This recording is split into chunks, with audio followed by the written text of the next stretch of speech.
Hey, Dr. Ray here, founder of the Learning Liaisons, and welcome. Welcome to our Wednesday evening math sessions featuring our math specialist and your math specialist, Amy Sink. In the next hour, Amy has put together a sample set of approximately 10 practice questions that run the gamut from kindergarten levels all the way through 12th grade high school math. Now, I know you are attending here, watching this, and you're like, well, I'm doing elementary in Texas, or I'm doing elementary in Praxis, or I'm doing high school math in Florida, or middle school math in Texas. And what's going on here, right? So we're doing these sessions to help you guys out and provide you with different ways to look at problems and to build that confidence. Because here at the Learning Liaisons, one of our major objectives is to clear up the testing confusion, give you the support you deserve in order to nail your exam and be done with it. So our focus is on math. Now, are we going to be just focusing on high school math the whole hour or elementary? No. We've got a mixture here. Now, Amy's going to go through a bunch of problems. You're going to have the opportunity to download those as a PDF. So when Amy starts, just pay attention to the screen. We're going to have a message there for you so you can download the PDF in case we don't get to all the problems and want to practice on your own. She's going to do her best to go across all different grade levels. If you have a question, you feel free to ask Amy your question as well. We're teachers here too, so we can multitask. Our job is to make sure that we give you what you need to be successful. But if you're like, dang it, I didn't have any questions this week, don't worry. We'll be here next Wednesday night as well. So bring those questions with you if you want, and you can ask Amy away. Because here at the Learning Liaisons, we pride ourselves in providing you guys the support you need to pass your exam. So whether you're our Florida teachers here with our FTCE exams, our national exam, Praxis peeps, big shout out to you guys out there too, and especially our newcomers to the Learning Liaisons brand, TExES Prep. So whether you're elementary, middle school, and high school, we've got your back. So sit back, relax, grab your popcorn, get ready to learn some math, and stay tuned for the end because I'm going to jump back on to close this out. And I got a special surprise for you guys who really want to get the real deal prep and get everything you need to be successful and practice, clear up that confusion, and pass your certification exam on the next attempt. So, welcome to the Learning Liaisons community. Always remember, it's when you pass, not if you pass. So without further ado, let's turn it over to the reason why you're here, Amy. You with us, Amy? Let's get going. Hello, everybody, and welcome to Wednesday Night Math Night. Like Dr. A said, I am Amy Sink, and I am one of the math specialists here at the Learning Liaisons. And we are here every single Wednesday just doing what we love to do, helping increase your competence and your confidence in mathematics. And those two really do go hand in hand. If you have all the skills, but you're not confident in what you're doing, then it's not a good mixture. If you are super confident in what you're doing, but you just don't have all of the foundational skills, then that's not a good mixture either. And so we're here to help fill those gaps on either side or a little bit of both. Every Wednesday, we are here solving problems from pre-K through 12. I have a set amount of problems, but if you have questions throughout, please don't hesitate to ask. I always have a next week section or next week's section, really. And in this section, I like to include anything that you might be struggling with. So if you're like, man, I wish she would have gone over this, whatever it is, whether it's, properties of triangles or linear equations or how to solve a specific type of problem, let me know and I'm happy to include that in the upcoming week's sessions. This is for you. As much as I love sitting here, and I really do, I love sitting here every Wednesday and solving math problems with you and for you. These sessions are for you. So if there's something specific that you want to see, please don't hesitate to ask. As always, we always do a little get to know you. So in the comment box, let me know where you're from, what test are you prepping for, and get to know you question. Where are you from? What test are you prepping for? And are you a tea or a lemonade person? I know, super random, super out of the blue, but I was just thinking about Chick-fil-A's sweet tea and lemonade and their Arnold Palmer's because I love it. So are you a sweet tea or are you a lemonade person? Or are you a mixture of both and you're a Sunjoy Arnold Palmer kind of person? I used to be a sweet tea person, and then I kind of was like more of an Arnold Palmer Sunjoy person, and now I'm 100% lemonade. I don't know why, but not any lemonade. I don't like like Minute Maid lemonade, but Chick-fil-A's lemonade is so good. And so I have quickly turned into a Chick-fil-A lemonade person, which I don't feel like there's very many of us out there. I feel like it's kind of a unicorn in the world. So where are you from? What test are you prepping for? And are you a sweet tea, Arnold Palmer, or a lemonade type of person? I think that's it. Next week. Yeah. All right. Let's move on to problem number 1. If you have any questions while we're solving these problems, please don't hesitate to ask.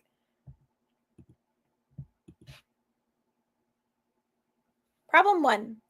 X minus 6 is a factor of 2x cubed plus 4x squared minus 82x minus 84. The remaining quadratic has what? The remaining quadratic has 2 negative integral roots, negative complex roots, negative irrational roots, or both positive and negative roots.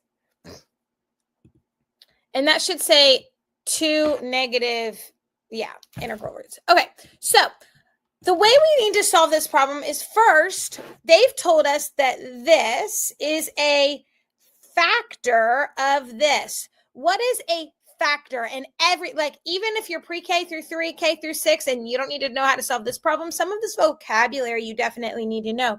What is a factor? What is the definition of factor?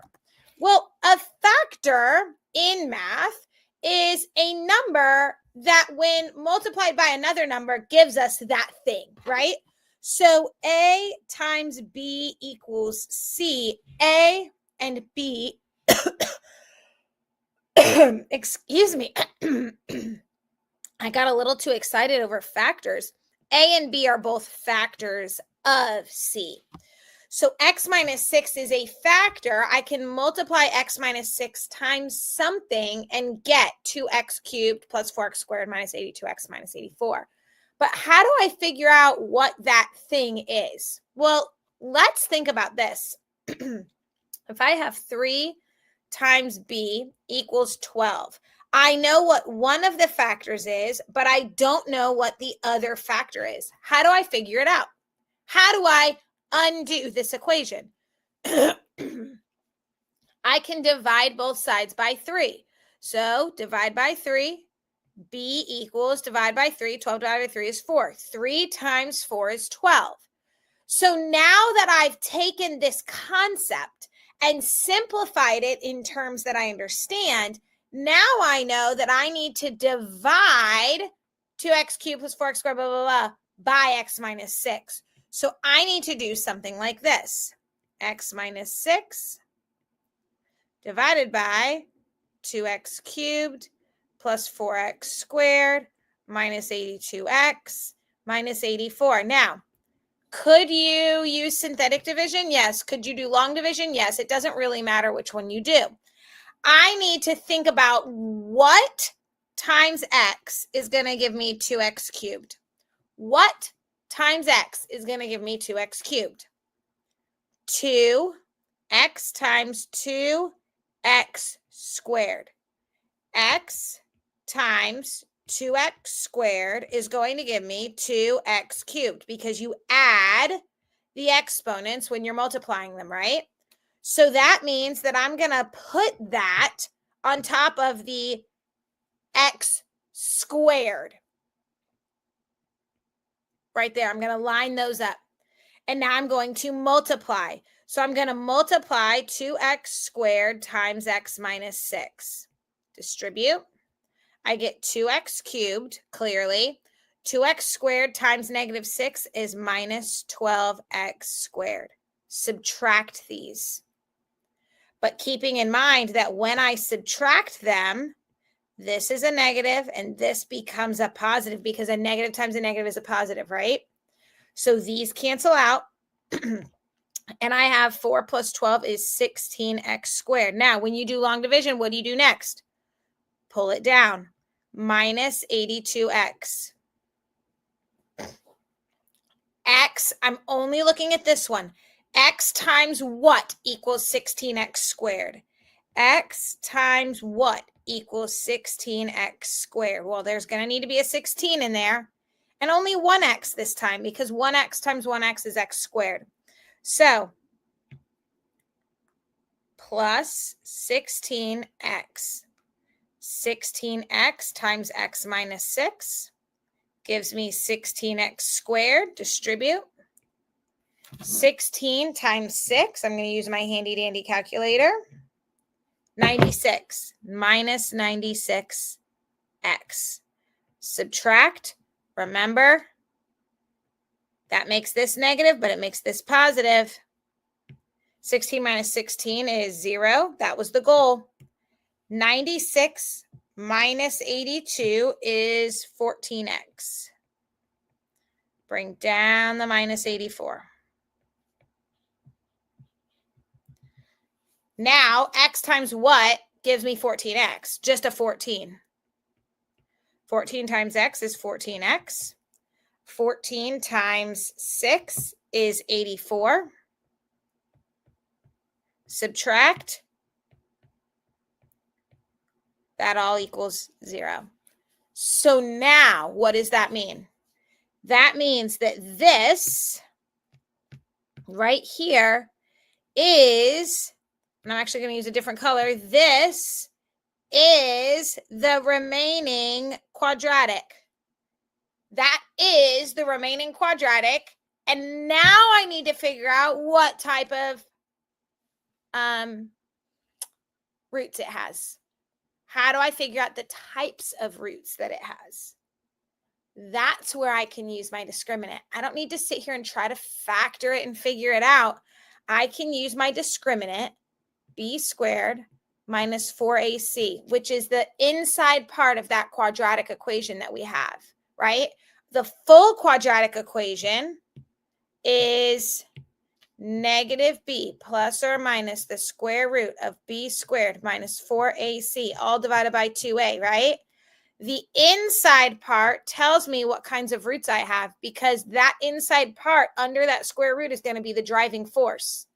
So if it's 0 plus the square root of 0 minus the square root of 0 doesn't change anything, I end up with only one root. If it's a negative, I have imaginary roots. If it's a negative, I have imaginary or complex roots, because I can't take the square root of a negative number. If it's positive, then I'm going to have some sort of root, but it's going to determine whether it's a rational or irrational, right? So let's plug this in. Negative. Nope, I don't need the negative. I just need the b squared. B squared minus 4ac, where this is a, this is b, and this is c. So b squared minus 4 times a times c. I'm going to use my calculator for some of this arithmetic. 16 times 16 is 256 minus 14 times 4 times 2. And that's going to stay a minus because there's no other minus to cancel that out. 112. So 256 minus 112 equals 144. So I end up with the square root of 144 equals 12, which is a positive 12 and a negative 12, right? A positive 12 and a negative 12. So I'm going to end up with both positive and negative roots. Now, they're not going to be irrational because I can take the square root of 12. They're not going to be complex because it's not a negative under the square root. So I'm going to, and I don't have two negative roots, so I'm going to end up with both positive and negative. Now, this would be, another way they could word this is two rational roots. Two rational roots.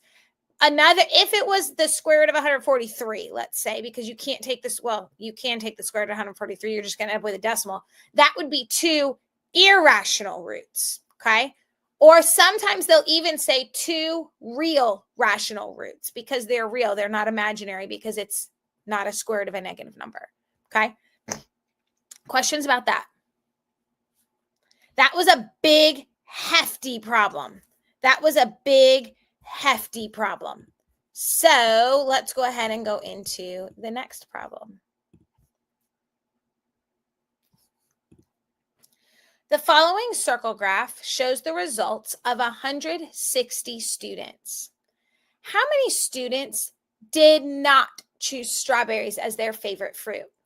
How many students did not choose strawberries as their favorite fruit? There are a variety of ways we could approach this problem. So the one way that I approach it may not be the exact way that you approach it. However, if you get the same answer as me, then the way that you approach it is probably okay. So we can solve math problems in a variety of ways, right? We can all solve the problem a little bit differently and still get to the same answer. We just want to make sure we get to the same answer. So this is 160 students. So this encompasses 160 students. That means that 40 students did not choose strawberries.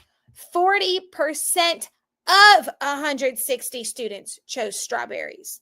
So I can either do how many students chose strawberries and then subtract, or I can just find out how many students didn't choose strawberries, right? So 40% chose strawberries, which means how many percent did not choose strawberries? How many did not choose strawberries? 60%, because 60 plus 40 is 100. And in a pie chart, we're going to have 100%, right? So I can do one of two things. I can do 160 times 60%, and that will give me my answer. Or I can do 160 times 40%, and then do 160 minus the kids who chose strawberries, and that can give me my answer. Two different ways to approach it, right? So you could also do 160 times all of these percents. That would take a lot of work, though. You want to minimize the amount of work that you're doing for these kinds of problems, because we don't have all day to solve these types of problems, right? So I'm going to choose to do 160 times 60%. But how do I multiply when I'm multiplying percents? Can't multiply by the whole percent. I have to convert the percent into a decimal. So percent to decimal. 60% to a decimal. There's no decimal visible. Now, like in 12.5%, I can visibly see a decimal. Or in 1.2%, I can visibly see a decimal. If we don't visibly see a decimal, it's just sitting on the outside of that number, whatever the number is. So I'm going to hop my decimal 2 places to the left to convert it into a decimal. 1, 2. So 60% as a decimal is 0.60. So now I can do 160 times 0.60 and get my answer. I'm going to do that long multiplication over here. 0, 0, 0, because 0 times 0 all the way across. Placeholder 0. 6 times 0 is 0. 6 times 6 is 36. 6 times 1 is 6. 7, 8, 9. Now, add them all together. Now, I see that I have 2 places being represented to the right of the decimal in my problem. So I'm going to move my decimal 2 places in my answer. So that equals 96. 60% of students is 96, which means 96 kids did not choose strawberries, because that is 60%. Now, if you did 40% of 160, you would have gotten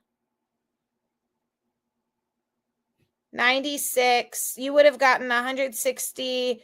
Your answer would have been 64. If you did 160 times 40, you would have gotten 64, and then you would have subtracted 160 minus 64, and your answer would have been 96. So either way, you would have gotten the right answer. This is a 2-step piece, and this would be a 1-step piece. But either way, you get to a correct answer, right?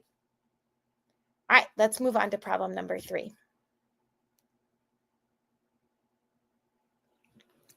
The following table shows the results of 160 students.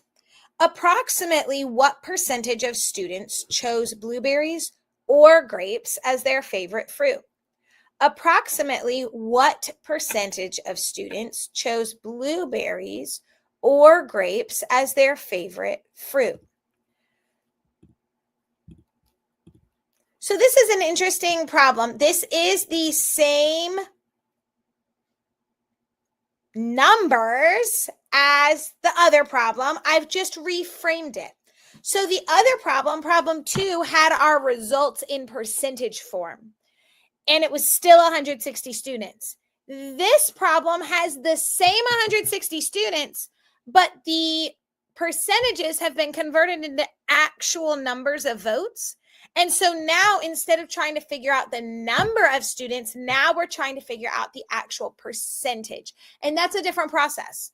So the problem is asking, what percentage of students chose blueberries or grapes? Which means I'm looking at blueberries or grapes. They actually happen to be next to each other on the chart. That was unintentional. So I know that 18 plus 22 equals 40. So 40 students chose blueberries or grapes as their favorite fruit. 40 students chose blueberries or grapes as their favorite fruit. And I'm actually surprised that that's not an answer choice. It should be. But what percent is that? So there's a variety of ways we can do this. The quickest way is to remember that a percent is just a part of a whole. Same with a fraction. A fraction is a part of a whole. A decimal is a part of a whole. It's just a matter of how we represent it. So my whole in this case, my whole is 160. So if I create a fraction out of this, and my part is clearly 40, then I know that my part of my whole is 40 over 60. Now, I can divide both of these by 10 because they each end in a 0, and that's just going to knock off those zeros for me.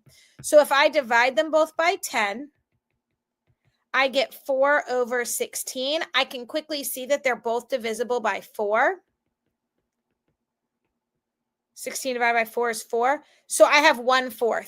And 1/4 is one of those anchor fractions, which I should have pretty quickly, readily in my head, so I don't have to do the long division. I know that 1/4 equals 25%, so I know my answer is C. However, if you didn't know that, and we'll talk about those anchor numbers here in a minute, if you didn't know that, then you can absolutely do 1 divided by 4 like this, because that's how this can be read as a decimal. So 1 divided by 4, put a decimal 0. 4 goes into 10 2 times. 4 goes into 25 times, and I get a decimal of 0.25, which if I convert that into a percentage, I can hop that decimal 2 places to the right this time. In the previous problem, we had to hop it 2 places to the left to convert it to a decimal. To convert the decimal to a percent, we go 2 places to the right, and that equals 25%. For a problem like this, sometimes we can use our answer choices to help us eliminate. So I know that 10%, approximately 10%, would be 16, because I can just kind of cover up that last number to get an approximate 10%. So 10% of 160, cover up that 0, is 16. So I know that 40 is way larger than 10%. So I could quickly eliminate A and B because those are too close to 10%. Now I'm down to C and D without doing any work. And that kind of helps me narrow down my answer choices for sure. Now, anchor numbers, anchor fractions, anchor percentages. Percentages, decimals, fractions, ratios are all in the same family. And you're going to encounter them on your exam. So knowing some of your anchor fractions and anchor numbers are going to help you when you solve problems like this, because then you can pull them out of your head pretty readily. So I know that 1/2 is the same thing as 50% is the same thing as 0.5. That's an anchor number, an anchor fraction, because it helps me understand and have some number sense as to where other numbers fall in the scope of things. I also know that 1/4 equals 0.2. I'm going to do it in the same. 25% equals 0.25. I also know that 1/3 equals 33% equals 0.3 repeating. I know that 3/4 equals 75% equals 0.75. All of these are helpful to just have readily available in your back pocket so that when you're solving problems like this, you can manipulate and play with it and kind of use that number sense to help you. Excuse, I have got a frog in my throat today. I'm going to select to problem 4, let you start to read it while I get a sip of water, and I'll be right back.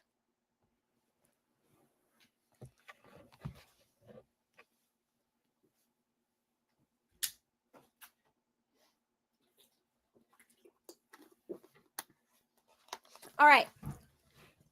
The following table shows the results of 160 students. Still, what fraction of students chose apples as their favorite fruit? What fraction of students chose apples as their favorite fruit? So, same table, same 160 students as the last two problems, but they're asking for what fraction. So we've asked for what number?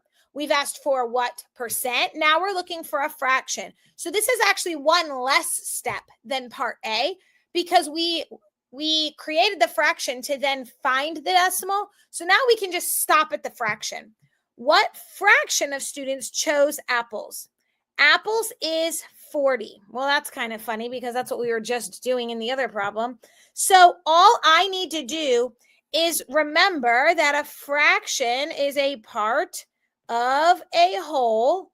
So I can throw 40 over 160.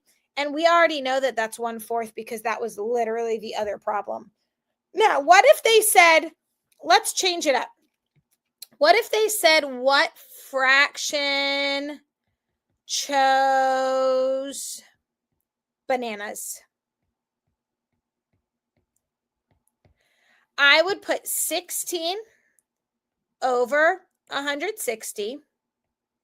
And now, in order to figure out this fraction, I would have to start dividing to figure out the smallest number. So I can divide them both by 2. Now, some of you might be able to figure out what factor they both have, but I'm going to show you the longer way. So 16 divided by 2 is 8. 160 divided by 2 is 80. I can divide them both by 8.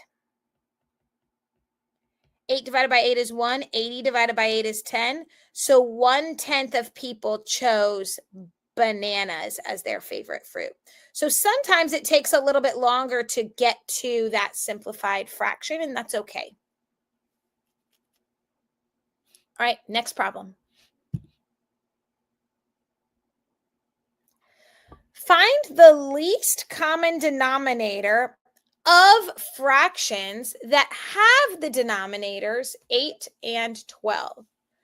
Find the least common denominator of fractions, that have the denominators 8 and 12. All right, so the least common denominator or the least common multiple. So we can interpret this as LCM. LCM, least common multiple. Now, least common multiple is not the same as greatest common factor, right?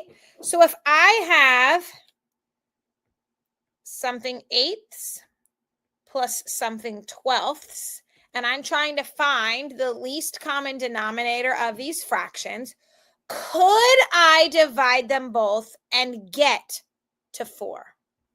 I can. However, 99.9% of the time, that's not going to be an option because they're not going to give you 4/8 and 8/12, right? They're going to give you the most simplified form of the fraction. And so that's why in this case, we're not looking for division, we're looking for multiplication. If I have something eighths plus something twelfths, typically it's going to be something like this. So yes, I can divide this by 2 and I can divide this by 3 and we can get to a common denominator of 4, but then I can't divide this by 2 without getting real messy, and I can't divide this by 3 without getting really messy, and that's not helpful. That's not helpful, right? And so to find a common denominator, I need to be able to multiply both of these fractions by something. So that's why A is not the correct answer, but it is going to be one of the most common misconceptions or most commonly chosen wrong answers, right? So how am I going to find the least common multiple? Well, a lot of us, when we're trying to find common denominators, we'll just multiply these two things together. So 8 times 12 is 96. Is that a common denominator? Yes. Is it the smallest common denominator we can find? No. So what I'm going to do if I'm confused is I'm going to look at my answer choices and say 16. 8 times 2 is 16. Can I get to 16 with 12? Is 12 a factor of 16? No. 12 times nothing is going to get me to 16. So 16 is out. This is where my answer choices become extremely helpful. 24. 8 times 3 is 24. So then I would multiply the top times 3 to get to my common denominator. 12 times 2 is 24. I have found my smallest common denominator. C. Is 96 a common denominator? Yes. Is it the smallest common denominator? No. It is a common denominator, but it is not the smallest common denominator, which is why 24 is the correct answer. Now, how would I solve this? Let's go one step further. So we've finished this problem. Check, move on. But for some of my people who are curious as to how I would finish this problem out if I was actually trying to add these fractions together, I would multiply this by 3 because I figured out that my common denominator is 24, and I would multiply this by 2. How come I can do that? Because what I'm really doing is just multiplying each of these fractions by a value of 1. 2 divided by 2 is 1. 3 divided by 3 is 1. And anything times 1 is itself. So then I end up with 3 times 3 is 9 24ths, plus 5 times 2 is 10 24ths, and 9 plus 10 is 19 24ths. Now, let's say you used 96 as your common denominator, it wouldn't be wrong, but what you would end up with is something over 96 that needed to be simplified to be able to get you to 19 24ths, because 19 24ths is the most simplified answer that we have. Questions? All right, let's move on to problem number 5.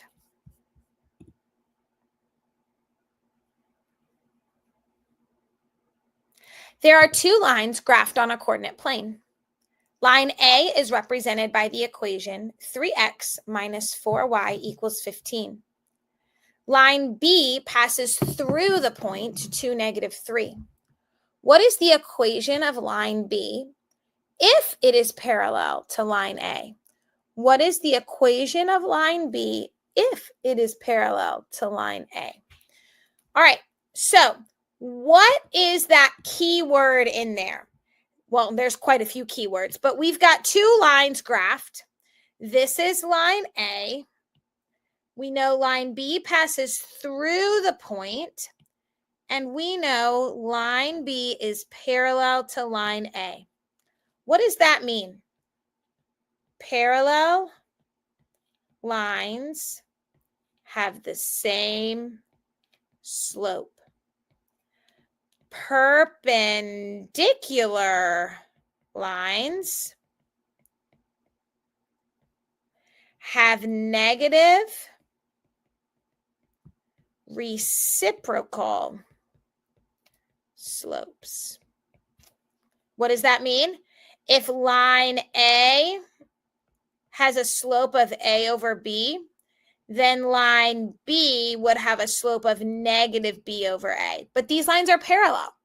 So how do I know what the slope of this line is? Well, we don't. We have to manipulate it to figure it out. So I like slope-intercept form best. Y equals mx plus b, where b is my, or m is my slope.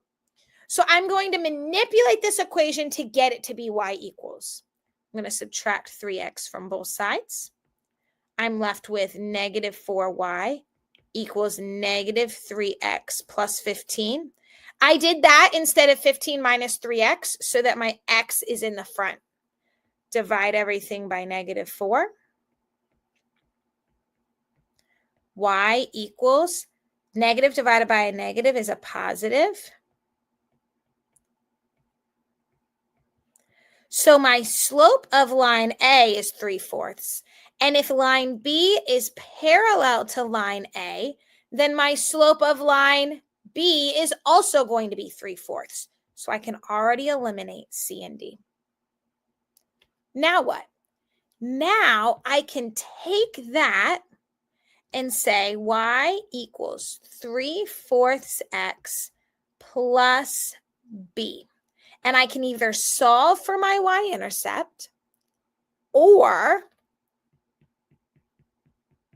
I can use point slope form and then manipulate it. Because point slope form gives me a point and a slope, and I have a point and a slope. I'm going to use that method. So y minus y1 equals m times x minus x1. Distribute. Y plus 3 equals 3/4 x minus 3/4 times 2 is 6/4, which is 3/2. Now I could cross off this 2 and this 4 right here and kind of get to that too, but I end up with 3/2. And then I'm going to subtract 3.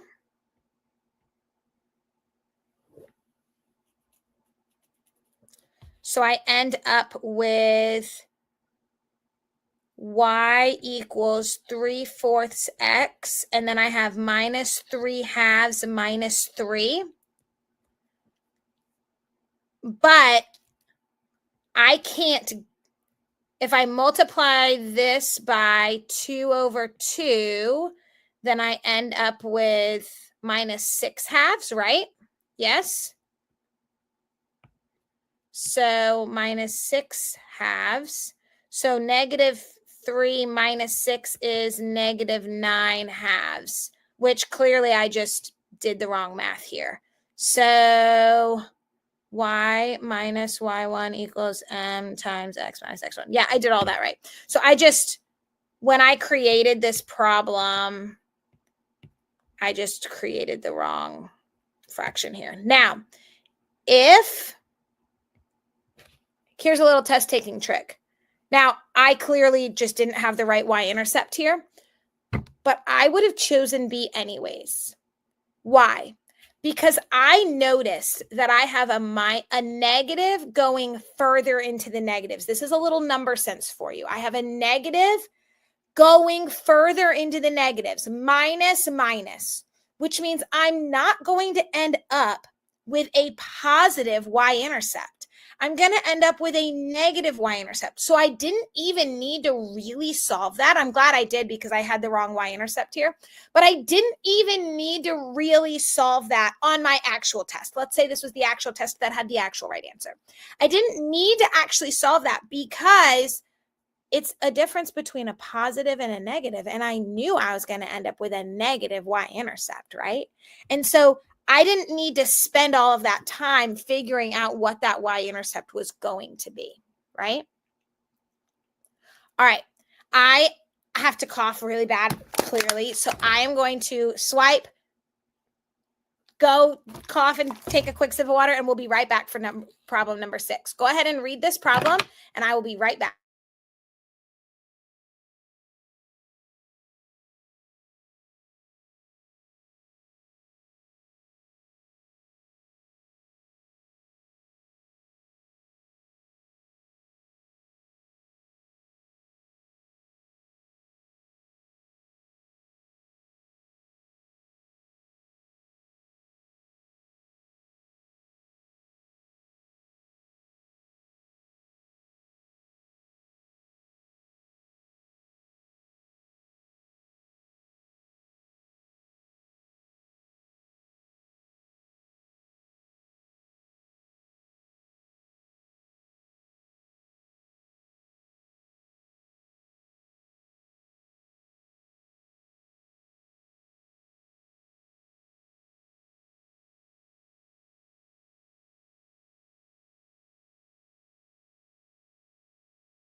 All right, y'all, I'm back.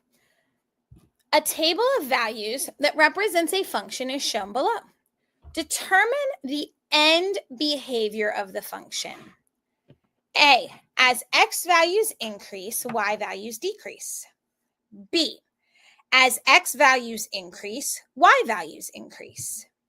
C, as x values increase, y values remain constant. Or D, as x values decrease, y values increase. So this is a really interesting problem. Here's why. Because yes, we don't typically have to know end behavior for my elementary, pre-K through 3. Even middle school doesn't really need to know end behavior. However, as we read these answer choices, we start to think, wait a minute, I could probably figure that out. There is going to be stuff on your exam, most likely. I don't want to guarantee it, but most likely there's going to be stuff on your exam that you go, didn't know I needed to know that, or man, I don't really know how to do that. And this is a perfect example of, yes, elementary people, you don't need to know this, and it's not going to be on your exam, this stuff. However, what you could do is learn, like, we can talk through the problem solving process for this. So middle school and high school people, you definitely need to know this. So as I'm noticing in my answer choices, so if you have no clue how to solve a problem, start with your answer choices. I notice in my answer choices that they all pretty much start with as x values increase, as x values increase, as x values increase. So as x values increase, and then this one says decrease. So and I read from left to right. So I'm going to read this table from left to right. Are my x values increasing as I move from left to right? Are those x values increasing? Yes, they are. So D is out. My x values are increasing. What is happening to my y values? 6, 5, 4, 2, 0. My y values are decreasing. As x values increase, my y values are decreasing. That's it. That's end behavior right there in its most simple form. Now, how would I write that? Or how would it look on our graph? Negative 1, 0.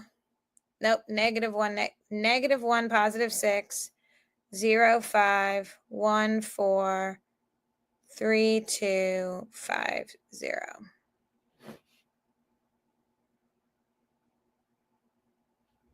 Okay, this is a line that's going like this. How would I write that? This would be as x approaches infinity, y approaches negative infinity. As x values get bigger, y values are getting smaller. That's how that reads. But when end behavior is written in symbol form, it becomes extremely abstract. So let's go all the way back to my favorite concept to talk about, concrete, pictorial / numerical, and abstract. When we get to concepts like this, it's a little harder to do it with manipulatives, right? It's a little harder to do it concretely. However, this right here is definitely the abstract form.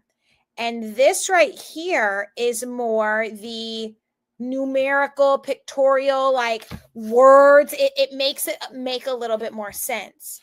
This one would be written as x values increase, y values get closer to infinity. They're getting bigger. As x values increase, y remains constant.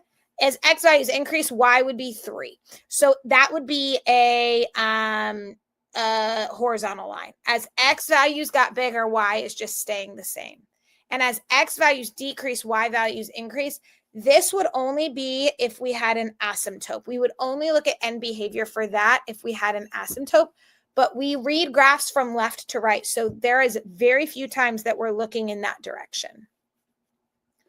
All right, fun problem. Let's go ahead and move on to problem number 7. And we might have time to do 2 more. Let's do problem number 7.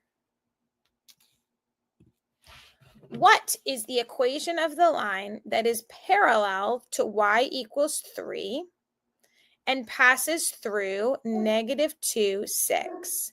What is the equation of the line that is parallel to y equals 3, passes through -2, 6?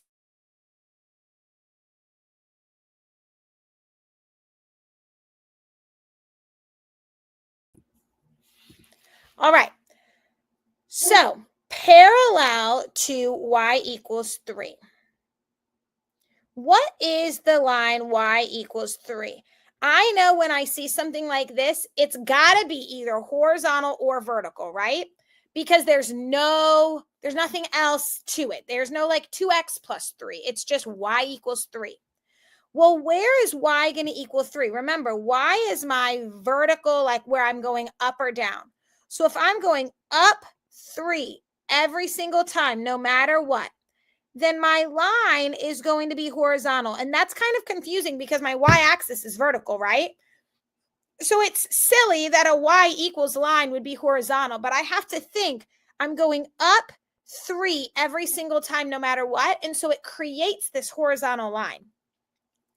Well, if it's a horizontal line and it's parallel to this, then I'm going to have another horizontal line somewhere. I'm going to have another horizontal line somewhere, whether it's above or below it. So it has to be another y equals line because these 2 lines are going to create something like this or like this, right? So parallel to y equals 3 and passes through -2, 6. Well, in that case, if it has to be another y equals line because it's parallel to a y equals line, what is the y value in this point? 6. So it's going to be y equals 6. All right, we do have time for another problem, so let's move on to problem number 8. Which statement about a triangular prism and a rectangular pyramid is true? Which statement about a triangular prism and a rectangular pyramid is true? Only the pyramid has triangular faces. The rectangular pyramid has an equal number of faces as the triangular prism. Only the prism has a triangular base. Only the rectangular pyramid has rectangular faces. So this is just knowing properties of prisms and base and pyramids. A prism, and I'm going to do a quick review. A prism has two identical bases, and then connecting those bases are rectangular faces connecting the bases. A pyramid has one base and has triangle faces connecting to a point.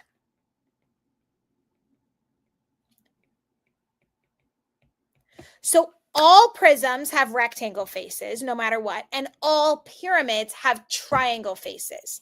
But then the base is based off of the name of the prism. So a triangular prism is going to have triangle bases. A rectangular pyramid is going to have a rectangle base. So this is what my rectangular pyramid would look like.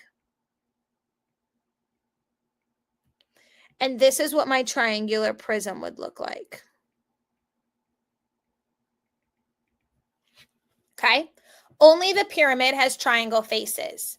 In this situation, that's not true because it is a triangular prism, so it is going to have triangle faces. So that's not true.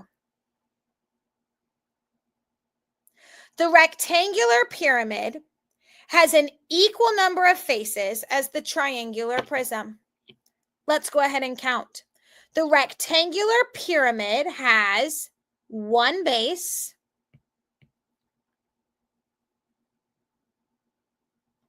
and then it has four triangles, one for each side. So there's a triangle on each side to close it up. So 1 plus 4 equals 5 faces. The triangular prism has two bases, 1, 2, plus 3 rectangles, one for each side. Otherwise, it wouldn't be closed. So that equals 5. So 5 plus 5 is, or not 5 plus 5, 5 equals 5. So that is correct. Only the prism has a triangular base. That is also true. So we have two true answers. Now I'm going to explain that in a minute. The base is based on the name of the shape. So this is a triangular prism, so it has a triangle base. This is a rectangular prism, so it has a rectangle base. So only the prism has a triangular base. Only the rectangular pyramid has rectangular faces. That's not true because all prisms have rectangular faces as well. So if you are taking a test that has the potential for more than one answer, it would say select all that apply. Not all tests have this opportunity. I just forgot that little tiny statement, but there are potential for you to have to select all that apply. I think Praxis has some of those. I do not think Florida does, but don't quote me on that. But some of the testing companies do have a select all that apply. So this would be a situation where you would select all that apply. And that doesn't mean that you have to select more than one. It just means that there's that potential. All right. I am going to turn it back over to Dr. A. We are finished for tonight. If you have any questions at all, or you want me to go over anything, either let me know in the comment box right now. Find me on Facebook, tag me at Amy Sink in our Facebook groups, and I'm happy to help. And I look forward to seeing you guys next week. See you. All right, so wasn't that an amazing session? Now, I know, depending on what exam you have to take, you're like, man, that was great, but she didn't address everything I needed. She focused on all different questions, and I just need elementary, or I just need middle school, I just need high school. Don't worry. Since you're still with us, I've got a special surprise for you. If you use the coupon code, all capital letters, SINK35, that's SINK 35. That will take off 35% off any of our prep courses on our website at the Learning Liaisons. It doesn't have to just be math. It could be anything that you need that we offer. And this is going to be an ongoing deal for you guys who attend these live sessions, because these are great. I'm sure Amy opened your eyes to some new concepts, some new ways to tackle problems, building that confidence. But this is just a smidget of your exam, the concepts on your test. So if you want the comprehensive view with the practice with Amy, with the practice test, with the lessons and the content review, we've got your back on our video boot camps, which all of them feature Amy Sink, your math specialist. So if you want to take advantage of that, the code is SINK35. You can use that at checkout on the learningliaisons.com website. And all that information is on our website as well, and on the bottom of the screen in this video. So we are here to help you. Once again, always remember, it's when you pass, not if you pass. Thank you for joining us again today, and hopefully we'll see you next week too. Talk to you soon.